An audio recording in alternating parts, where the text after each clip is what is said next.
말씀을 하셨는데, 그래서 62쪽 제법무화를 한번 보겠습니다.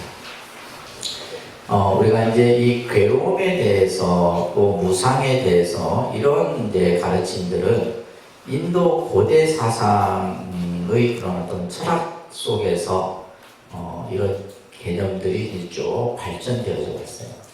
그래서 우리가 이제 여러분들이 알고 있는 윤회 사상이라든지, 그죠?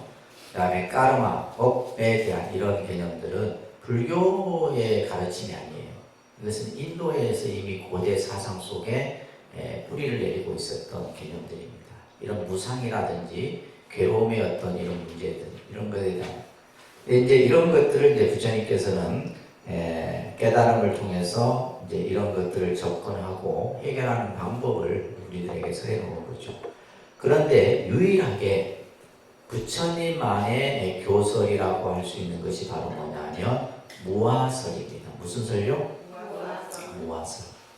그러니까 이거는 아까 얘기했던 윤회나 업이나 또 그 다음에 어떤 무상의 개념이나 이런 것들은 기존에 이제 있었던 가르침이란다면 부처님만의 독창적인 교설이 바로 무화의 가르침이에요. 그래서 이 무화를 부처님께서는 제법무화라고 하는 말을 하시는데, 그러니까 제법무화. 그래서 일체는, 그죠? 일체 모든 것은 이거예요. 여기서 무화라는 말의 의미를 잘 이해를 하셔야 되는데,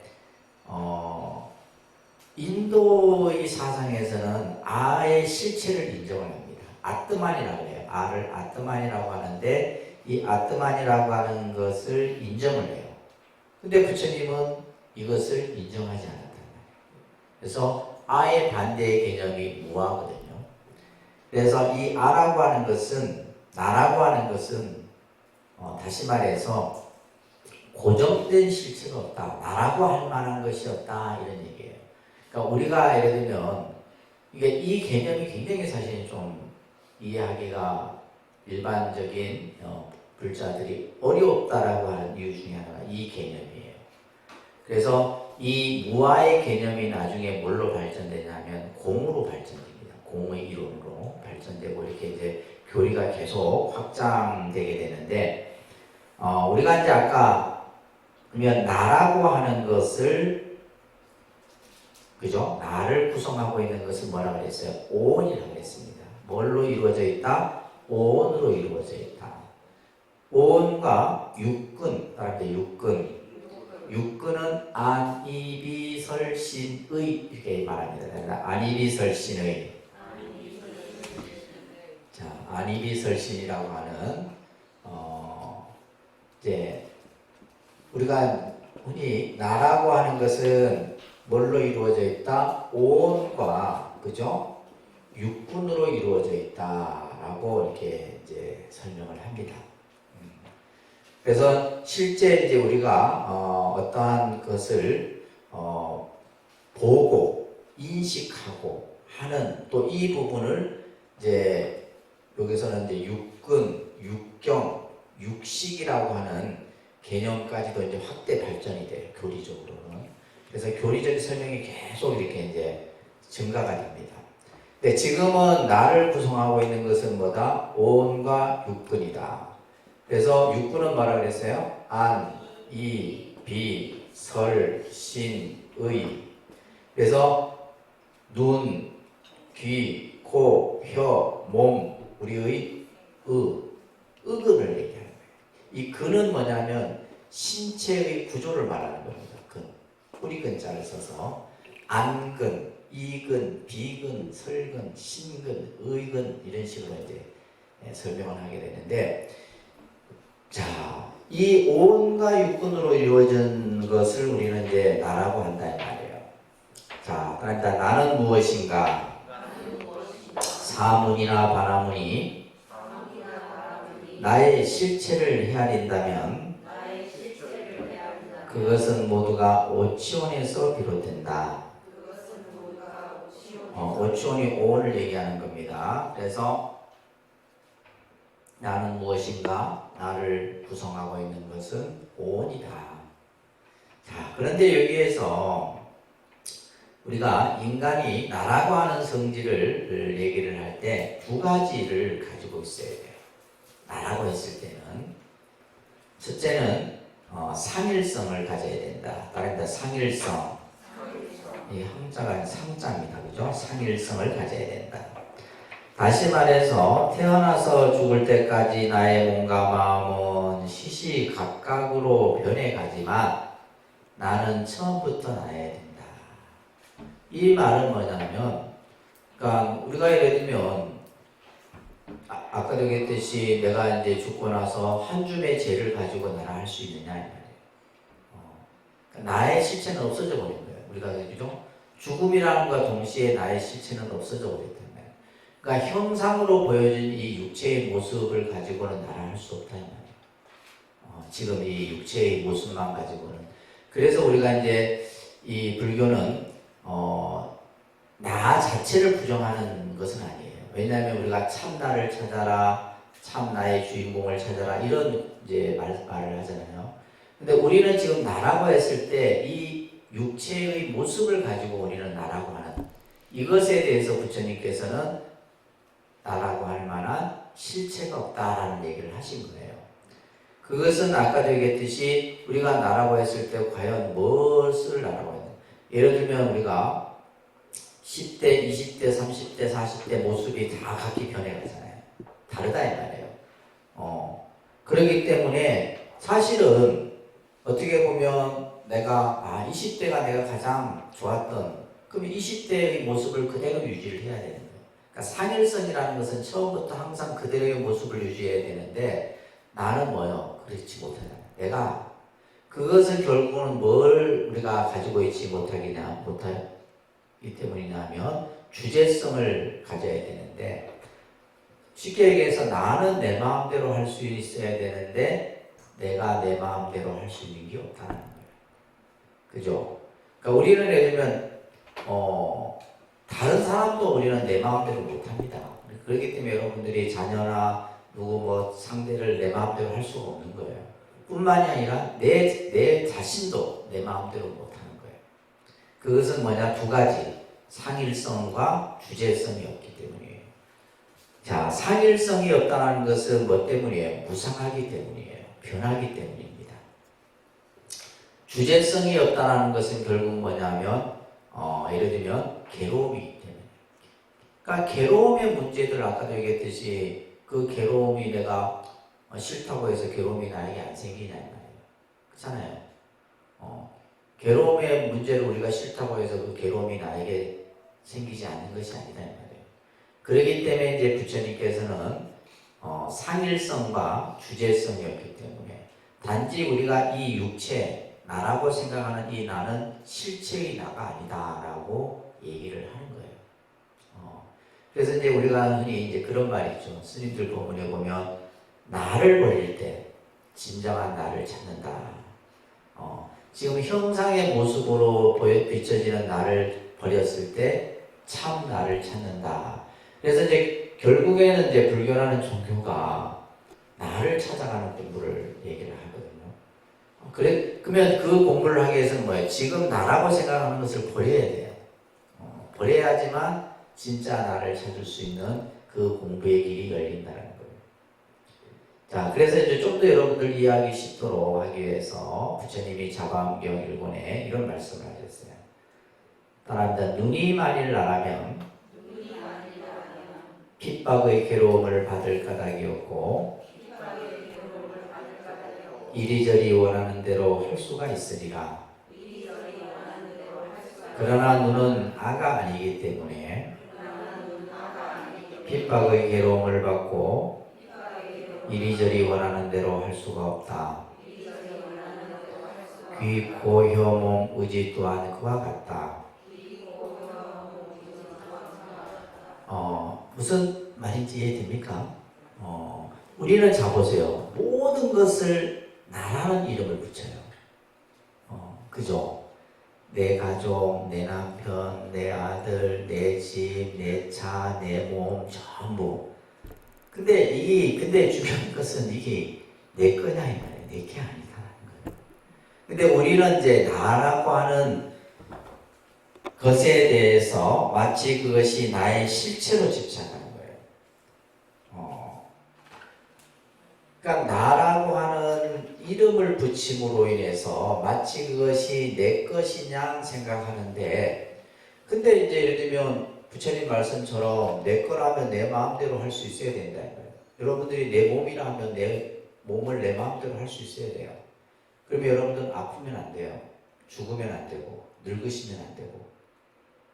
근데 여러분들이 내가 뭐 늙고 싶지 않다 해서 안 늙어지고 죽고 싶다 해서 안 죽고, 그죠? 내가 아프지 않다고 해서 안 아프지냐. 내 마음대로 할 수 있는 게 아니에요. 여러분들이 자녀가 내 아들이라 내 자식이라 하지만 내 자식 내 마음대로 할 수 있느냐? 없다 이 말이에요.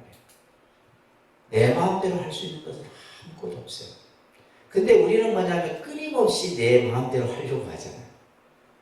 그래서 지금 밑에 보시게 되면 내가 아닌 것에 우리는 뭐예요? 나의 실체라고 뭐 하게 되는 거예요? 집착을 하게 되는 거예요. 이게 무서운 겁니다. 이것을 이제 불교적인 용어로 아집이라고 그래요. 그러니까 아집.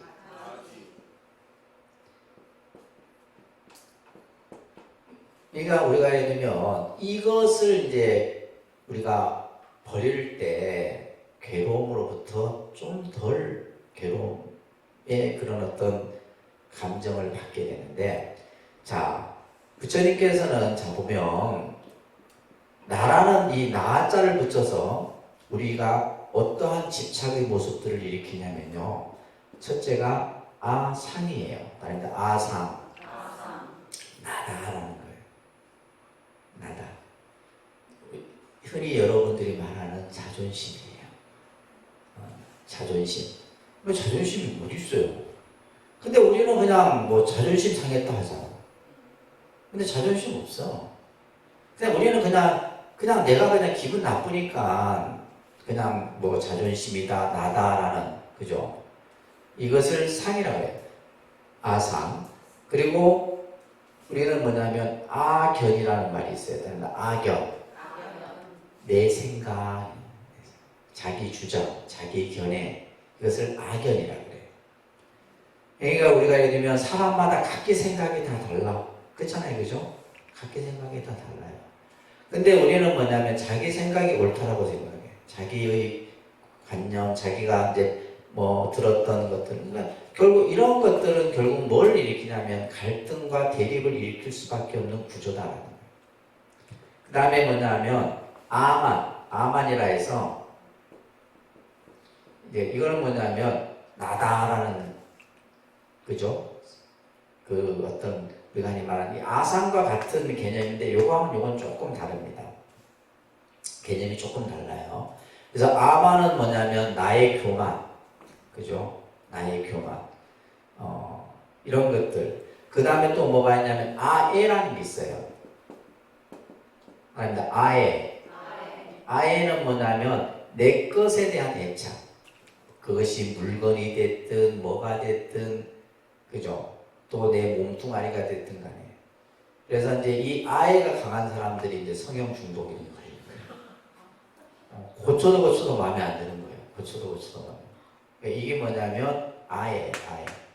그러니까 이것을 이제 부처님께서는 뭘 하냐면 중생이 끊으려고 해도 끊지 못하는 거예요.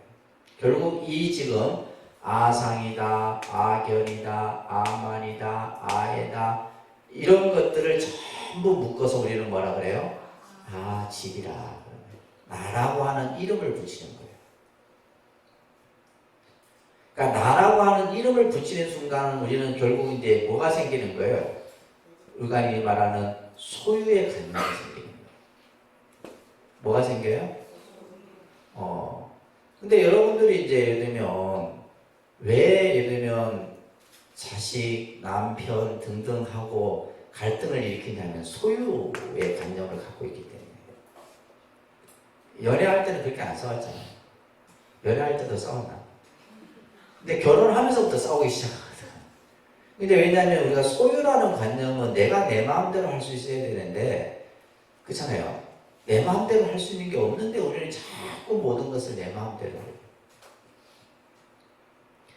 그래서 이제 그럴 때마다 부처님의 말씀을 여러분들이 기억하세요. 저 42장경에 보면, 42장경에, 자포장경에 보면, 남이 내 뜻대로 순종해 주기를 바라지 말라. 이런 말이 있어요. 네. 남이 내 뜻대로 다 따라주면 나 자신에게 뭐예요? 교만이 생긴다. 네. 그래서 이제 우리가 이 내가 아닌 것에 대해서 나의 실체로 집착하는 이 아집으로 말미암아서 뭐가 생겨요? 대립과 분열과 괴로움이 발생합니다. 그러니까 우리가 살면서 느끼는 괴로움의 모든 원인은 여기에서 나오는 거예요. 그래서 부처님께서는 이것을 버려라, 끊어라, 없애라 라고. 그러면 이것을 우리가 예를 들면 뭐 생각을 가지고 이거 생각 내가 아상을 안 익혀야지, 악연을 안 가져야지 해서 없어지냐? 안 없어진다. 이것은 여러분들의 태어나기 전부터도 이게 있었고 태어나서 지금까지 살아오면서도 이것만을 가지고 살아오신 거예요. 이게 쉽게 안 없어지는 거예요. 이거는 그냥 단순히 생각만으로 없어지는 것이 아니다 이 말이에요. 뭘 통해서만이? 수행을 통해서만이 닦여지는 거예요. 그래서 이것은 끊임없이 닦아요. 그래서 우리가 법당에 와서 절을 하고 명상을 하고 기도를 하고 하는 행위가 전부 뭐예요? 수행이잖아요. 그러니까 단순히 그냥 우리가 이론 듣고 나서 내가 예를 들면 되는 게 아니다. 그래서 마지막에는 우리가 해야 되는 것은 뭐다? 수행이다. 그래서 우리가 예를 들면 절을 함으로써 뭘 없애요? 아상과 아만과 악연과 아애와 아집을 끊는 거예요. 절이라는 행위를 통해서 내가 부처님의 경전을 통해서 내 어리석음을 깨우치고, 그죠? 또 기도를 통해서 내 마음의 잘못된 생각들을 바꾸고, 이런 행위들이 수행을 통해서 많이 가능합니다. 아시겠죠? 그런 것 같아요? 안 그런 것 같아요? 이거는 정말 아주 그냥 진리예요, 진리.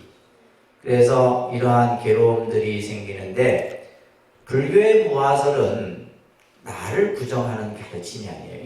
이 무아의 개념을 잘못 이해하면 이런 사람들이 불교는 나 자신을 부정해버려라고 해요. 부정이 아닙니다.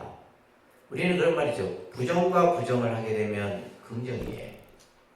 그래서 이제 예를 들면 금강경이라는 경에 보면 전부 무라는 글자가 나와요. 무. 반야신경에도 전부 뭐가 나와요? 무. 이 무가 단순히 그냥 부정의 개념이 아니에요. 이 무라는 글자는 절대 긍정의 개념이에요. 그래서 불교의 무아설은 뭐다? 절대적인 부정에 있는 것이 아니라 참나를 찾기 위한 기초작업이다. 지금 여러분들의 거울 속에 비춰진 모습은 내가 아니에요. 나의 형상일 뿐이고 나의 실체가 아니다 이 말이에요. 근데 우리 중생은 어리석어서 그것을 나라고 생각하는 거예요. 그렇잖아요, 그죠? 그러니까 여러분들 아까 얘기했듯이 내 눈이다, 내 코다, 내 입이다, 내 몸뚱아리다, 내 생각이다, 나다. 전부 이 지금 나를 전부. 그리고 내가 가지고 있는 것은 전부 내 거예요. 내 남편, 내 자식, 내 집, 내 돈. 근데 우리가 예를 들면 잠시 머물다가 없어질 뿐이다. 근데 그것은 아까 우리가 뭐예요? 그것이 영원할 것이라 생각하고 나에게 지속될 것이라 생각하니까 우리의 마음속에는 괴로움이 끊이지 않는 거예요. 그래서 부처님께서는 나의 주인은 나이고 나를 제어하는 것도 나다. 나에 대한, 참나에 대한 이런 말씀들을 많이 설하고 계십니다. 그래서 나를 버릴 때, 그죠? 나를 버릴 때 진정한 나를 찾을 수 있는 것. 그래서 불교 공부를 우리는 참나를 찾는 공부다라고 얘기를 하는 겁니다. 단순한 어떤 지식의 그런 공부가 아니에요. 그래서 불교에서의 아는 사대와 오원으로 이루어져 결국 흩어지기 때문에 진화가 아니다. 그래서 불교에서의 무아설은 말합니다. 그릇 때 나에 집착하지 말고 참나를 발견하고 찾는 데 있다. 그래서 불교는 이제 참나를 찾는 공부의 강조를 하는 거예요. 아시겠죠? 그래서 이 재범무화는 나중에 이제 공으로까지 설명되어집니다. 그러니까 부처님께서는 이 말씀을 몇 년을 했냐면 21년 가까이를 하셨어요. 49년 설법 중에 20년 가까이를 이 바로 무화와 공에 대한 말씀을 하셨던 거예요. 그래서 그만큼 중요한 가르침이에요. 자, 그 다음에 이제 64쪽에 보면 이제 열반적정이라는 이 개념까지 해서 이제 사법인이라고 하는데 주로 이제 기본에서는 이제 삼법인만을 얘기를 합니다. 자, 이어서 여러분들 이제 사성제라고 하는 교수를 좀 볼게요. 사성제는 이제 앞에 삼법인을 이제 이해했으면 이제 사성제는 조금 이제 이해하기가 조금 쉽습니다. 네 가지 성스러운 진리다 이런 의미를 가지고 있어요. 네 가지 성스러운 진리라는 뜻을 가지고 있는데 이것은 마치 뭐와 같느냐면 우리가 앞에서 괴로움이라고 하는 그 명제로부터 괴로움이라고 하는 현실적 문제로부터 어떻게 벗어나느냐. 그래서 불교의 모든 교설은 사성제로 집약된다. 이렇게 말할 정도로 이 사성제 교설은 중요한 교설이에요. 한마디로 얘기하면 고집멸도 이렇게 얘기하면 됩니다. 고집멸도. 그죠? 고집멸도라고 하는 네 가지 성스러운 가르침이다 이 말이에요. 따라서 고집멸도. 그러니까 불교에서 모든 어떤 문제를 푸는 키를 이 사성제로서 다 설명합니다. 예를 들면 뭐 심리 상담에 있어서도 사성제로 모든 것을 그래서 이 사성제의 가르침은 굉장히 중요한 교설이다라는 것을 먼저 말씀드리면서 첫 번째 이제 그죠? 이것은 뭐냐면 이 괴로움은 결국 우리 중생의 입장에서 보면 결과죠, 결과. 그죠? 중생의 현실, 우리가 살고 있는 모습이 이제 바로 괴로움인 거예요. 아까 우리가 괴로움이 뭐 듀하다, 힘이 든다, 또 내 마음대로 되지 않는다. 뿐만이 아니라 그러면 괴로움의 종류가 몇 가지냐? 84,000가지다. 이렇게 생각하시면 돼요. 우리가 겪는 괴로움이 몇 가지요? 84,000번대라는 말이 있잖아요. 84,000번. 그러니까 우리가 살아가면서 겪게 되는 그 84,000가지는 단순한 숫자가 아니라 그만큼 많다 이런 얘기예요. 우리가 겪는 괴로움이라고 하는 현실적인 이러한 문제들은 그만큼 많다. 그러면 이것은 뭐냐면 집은 뭐냐면 이것은 인이 됩니다. 집은 뭐가 된다고요? 괴로움의 원인이에요. 괴로움의 원인이 뭐냐? 괴로움의 원인이 뭐냐? 결국 뭐다? 이 집이라고 하는 것은 집착이에요. 괴로움의 원인은 뭐라고요? 아주 간단하죠. 근데 우리는 이 간단한 걸 알면서도 괴로움에서 벗어나지 못합니다. 괴로움의 원인은 뭐다? 집착이에요. 집착인데 이 집착을 이제 우리가 해야 되는 잘못된 집착, 그릇된 집착이다라고 얘기를 합니다. 집착인데 어떤 집착이요? 그릇된 집착, 잘못된 집착이다. 자, 이 괴로움을 일으키는 아까 이제 뭐 악연, 아만, 아상 등등에서 이제 가장 근본이 되는 것이 뭐라 그랬어요? 아집이라고 그랬어요. 아집. 아집을 버려라. 아집을 버려라. 아상을 버려라. 이런 말들을 우리가 많이 듣는데 그 괴로움의 본질이 원인이 되는 것은 결국 뭐냐면 따라합니다. 탐욕, 성냄, 원망 이런 것들이에요. 그것을 한마디로 우리는 욕망이라고 해요. 그릇된 욕망. 그죠? 쓸데없는 욕심, 그죠? 그 다음에 분노, 남을 탓하고 원망하고 이런 것들 전부 뭐냐면 괴로움의 본질이 됩니다. 그 다음에 뭐냐면 무지. 그죠? 무지는 어리석음이에요. 그러니까 우리는 보면 참 여러분들 스스로가 똑똑하고 잘났다 생각하죠. 근데 중생은 한순간 어리석어요. 한순간. 그 짧은 한순간 어리석은 생각을 일으킴으로 인해 갖고 우리 중생은 어떻게 보면 그런 경우를 많이 보잖아요.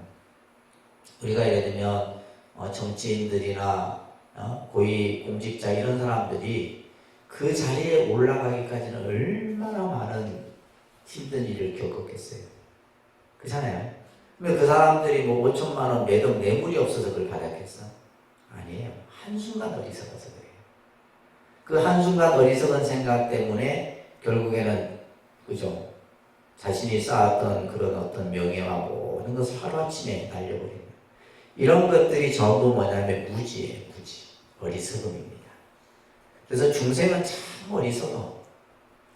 어리석다라는 것은 이러한 우리가 괴로움이 무엇이고 괴로움의 원인이 무엇인 줄 알면서도 그 괴로움의 문제를 해결하려고 하지 않기 때문에.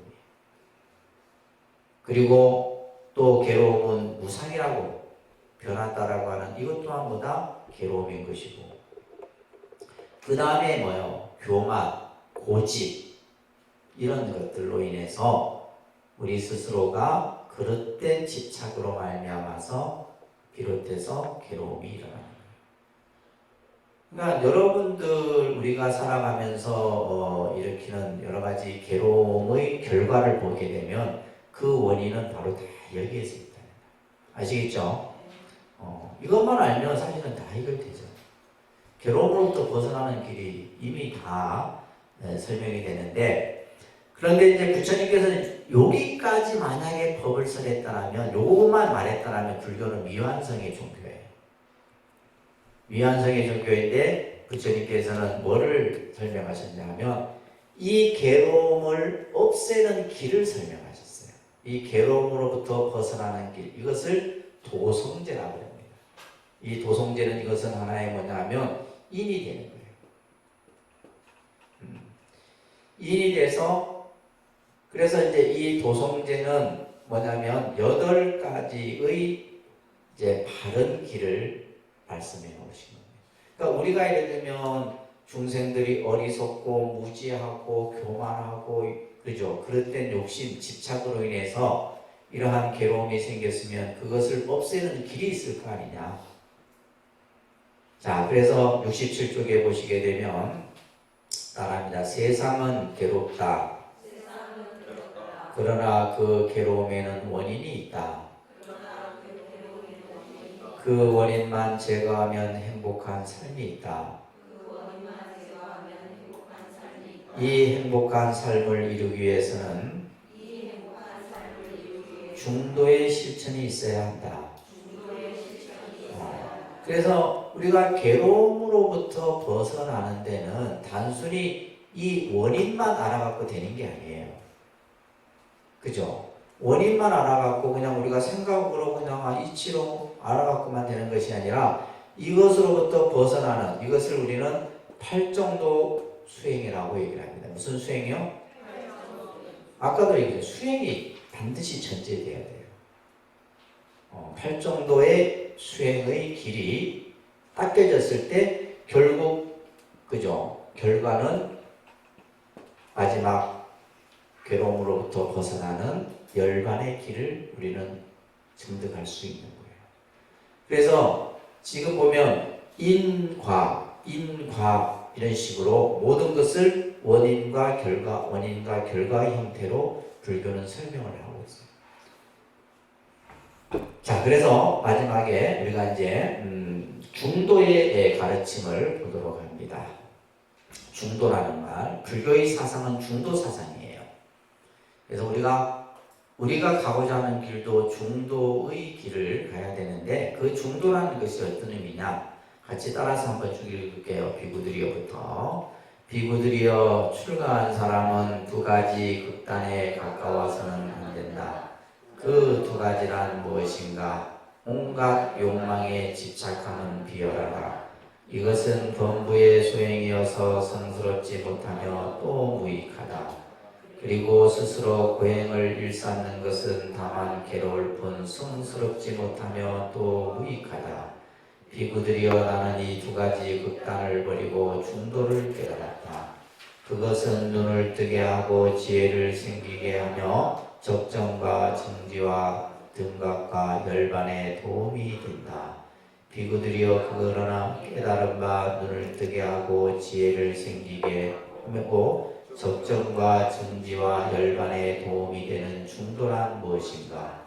그것은 성스러운 팔찌의 도이다. 정견, 정사, 정어, 정업, 정명, 정정진, 정념, 정정이 그것이다. 비구들이여 이것이 내가 깨달은 중도이니 그것은 눈을 뜨게 하고 지혜를 생기게 하고 적정과 정지와 등각과 열반에 도움이 된다. 이 중도 사상은 나중에 이제 우리가 다음에 공부하는 연기의 개념과도 다 연결이 되는 불교의 핵심 교설이에요. 그래서 이 중도를 우리가 실천함으로써 괴로움으로부터 벗어날 수 있다라는 말씀을 하고 계십니다. 근데 우리는 이제 보면 모든 사람들이 보면 자기 어떤 생각, 자기 관념, 자기 주장에 따라서 한쪽에 치우치죠, 그죠? 한쪽에 치우칩니다. 우리가 흔히 이제 요즘에 말하는 보수다, 진보다, 정치나 노사나 모든 사람들이 예를 들면 극단적인 한쪽에 치우친다 이 말이에요. 근데 불교에서의 중도는 그러면 중간 이런 개념이 아닙니다. 중도의 개념은 뭐 보수 진보가 있다면 뭐 중도 보수, 뭐 중도 진보 이런 개념이 아니에요. 이 두 가지를 다 벗어버리는 거예요. 보수와 중도를 싹 다 없애버리는 거예요. 거기에서 길을 찾는 것이 바로 중도인 것이지 우리가 흔히 말하는 중간의 개념이 아닌 것이에요. 근데 부처님이 깨달은 그 법이 바로 이 중도의 가르침이다. 중도의 가르침. 근데 이 중도는 우리들로 하여금 뭐예요? 눈을 뜨게 하고 지혜를 생기게 하고 열반에 도움이 되게 하는 것이 바로 중도다 이 말이에요. 근데 이거는 이제 실천 수행입니다. 실천 수행. 우리가 이론으로서 할 수 있는 것이 아니라 이것은 실천 수행인데, 자, 이 중도와 관련해서 이제 유명한 비유가 나오는데, 그 비유가 바로 이제 거문고 줄에 대한 비유예요. 여러분들 교재 나오죠, 그죠?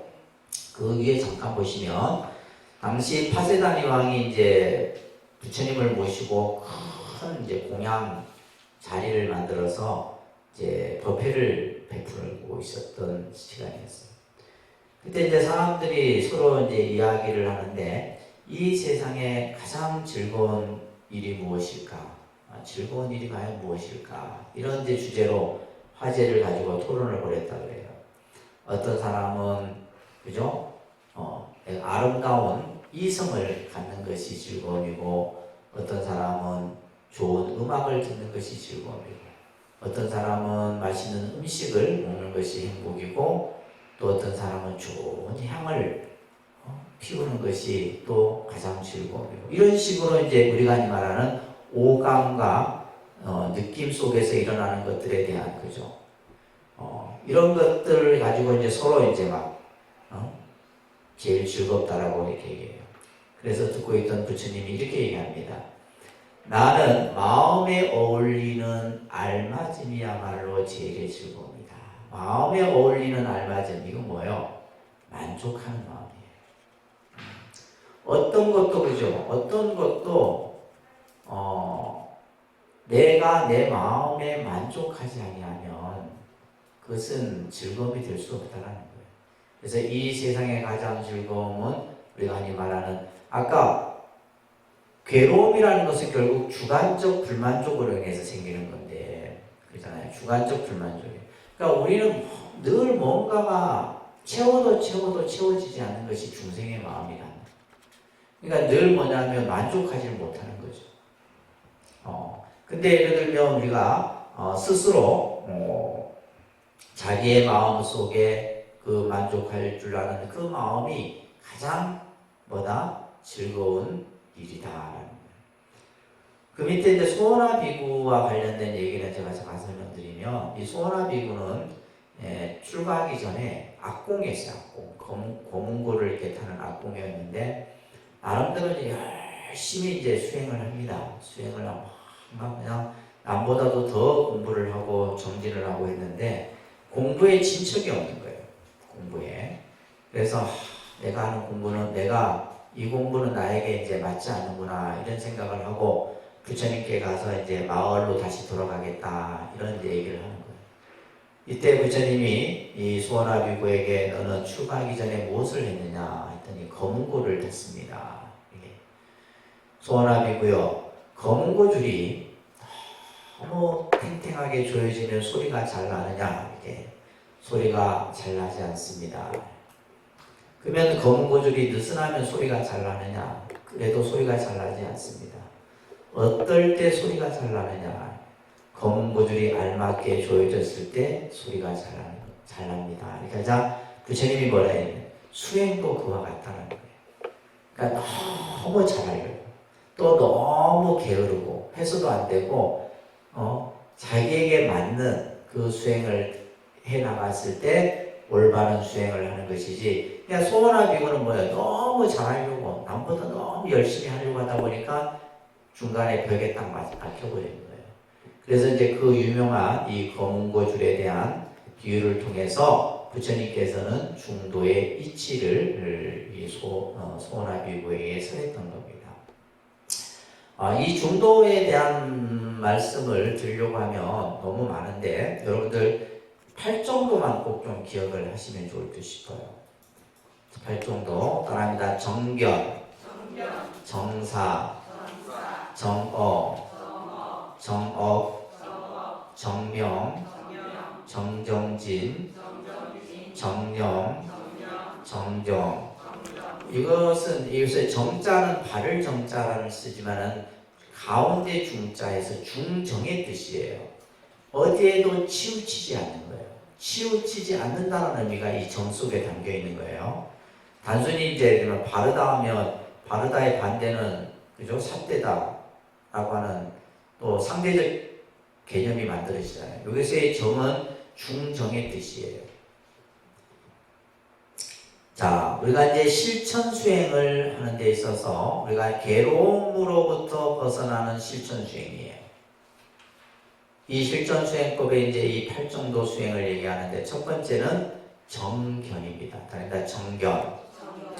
자, 우리가 이제 모든 이치를 우리가 배우기 위해서는 첫째 바르게 볼 줄 알아야 됩니다. 바른 견해가 필요한 거예요. 그러니까 여러분들이 지금 불교를 공부하는 이유도 정견을 세우기 위한 겁니다.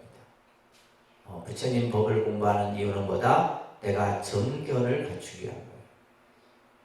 괴로움이 무엇이고 괴로움을 어떻게 벗어날 수 있고, 그죠? 이 세상은 어떠한 모습이고 우리들이 어떻게 살아야 하고 나는 누구이고, 그러니까 이런 어떤 올바른 견해를 갖추는 것이 공부의 시작이에요. 그래서 불교 공부는 정견으로부터 출발한다. 불교 공부는 뭘로부터 출발한다고요? 바른 견해로부터 출발한다. 근데 이 바른 견해는 어디에도 치우치지 않는 견해여야 돼요. 중정의 견해여야 된단 말이에요. 어떤 생각이 내가 어느 한쪽에. 그래서 이제 불교를 공부하는 분들이 이제 이런 경우들이 많아요. 왜냐하면 불교도 우리 이제 지난 시간에 봤지만 초기 불교, 부파 불교, 대승 불교, 대승 초기, 중기 있단 말이에요. 그러다 보니까 이제 초기 불교 하는 사람은 초기 불교만 그냥 불교인 줄 알아요. 실제 그런 현상이 있습니다. 또 부파 불교 하는 사람은 부파 불교만 불교인 줄 알아요. 그때 불교의 가르침만이 진짜다, 옳다 이렇게 주장하는 거예요. 또 대승 불교는 대승 불교. 예를 들면 이런 거죠. 법화경 하는 사람은 법화경이 최고야. 이거는 뭐예요? 치우치게. 무슨 말인지 이해되세요? 또 화엄경을 공부하는 사람은 화엄경만 이거다. 또 무슨 다른 경전을 공부하는 또 다른 한쪽에 치우치지 말라는 부처님이 분명히 말씀하셨는데 보면 이제 스님들도 자기가 생각하는 그 견해에 치우쳐 갖고 이것이 옳고 이것은 다른 것은 나쁘다. 이것은 정견이 아니다라는 거예요. 그래서 올바른 견해를 가짐으로써 정사, 바른 생각을 가질 수 있는 거예요. 견해가 먼저 딱 세워져야지만 생각을 여러분들이 바르게 할 수 있고, 이것도 치우치지 않는 생각이죠, 그죠? 그러면서 정업, 바른 말을 하고 바른 행위를 합니다. 정업은 행위예요. 그 다음에 이러한 행위를 통해서 우리는 바른 생활을 하게 되겠죠. 그러면서 그 생활을 통해서 끊임없이 노력하는 것을 정진이다. 정진이란 말은 끊임없이 노력하는 것이죠. 열심히 내가 한 발짝 한 발짝 나아가는 겁니다. 그랬을 때 7번째가 뭐예요? 정념, 바른 생각이 딱 유지가 돼요. 그래서 내가 이제 마음이 어디에도 흔들리지 않아. 생각이 항상 올바른 생각으로 유지를 하면서 마지막에 이르는 단계가 정정의 단계예요. 정정은 뭐냐? 마음이 평온하고 일체의 괴로움에 흔들리지 않고 집착에도 끄달리지 않고, 그죠? 내가 생각을 항상 있는 그대로 다 유지할 수 있는 상태. 그래서 이거는 팔정도 수행은 세트입니다. 세트. 여러분들 세트 좋아하시잖아요, 그죠? 이거는 어느 것 하나 빠져도 안 되는 거예요. 정견으로부터 정정에 이르는 8가지의 공부가 바로 부처님께서 말씀하신 괴로움으로부터 벗어나는 길이에요. 그러니까 이것이 이제 이걸 닦아가는 것이 이제 불교 공부다라고 생각하시면 돼요. 아시겠죠? 이 팔정도 수행이 그러니까 어렵다라고 생각하기보다는 하나하나 여러분들이 이제 공부를 배워간다. 지금은 뭘 하는 단계라고 그랬어요? 정견을 세우는 단계다. 불교 공부를 하는 단계는 뭐다? 정견을 세우는 단계예요. 여러분들이 정견이 세워지면 불교에 대해서 바른 생각을 할 것이고, 그죠? 부처님 법에 대해서. 그러면 이제 항상 일상생활 속에서도 부처님의 말과 같이 말을 할 것이고, 생활도 그렇게 할 것이고, 생각도 그렇게 할 것이고, 열심히 또한 노력할 것이고, 그러다 보면 이제 모든 생각이 다 부처님 법에 맞추어져서 생각하다 보면 우리가 괴로움으로부터 벗어나는 거예요. 자, 밑에 떠납니다. 먼저 해 뜨기 전에 밝음이 비추듯이 괴로움에 사라지면은 정견이 나타나고 내지 정사 내지 정정을 일으켜 마음에 해탈이 있게 된다. 네, 이 자바암경에 나오는 말씀이죠. 그래서 불교 공부는 정견으로부터 시작해서 마지막 정정에 이르렀을 때 우리가 일체 모든 괴로움으로부터 벗어날 수 있다라는 말씀을 하고 계시는 겁니다.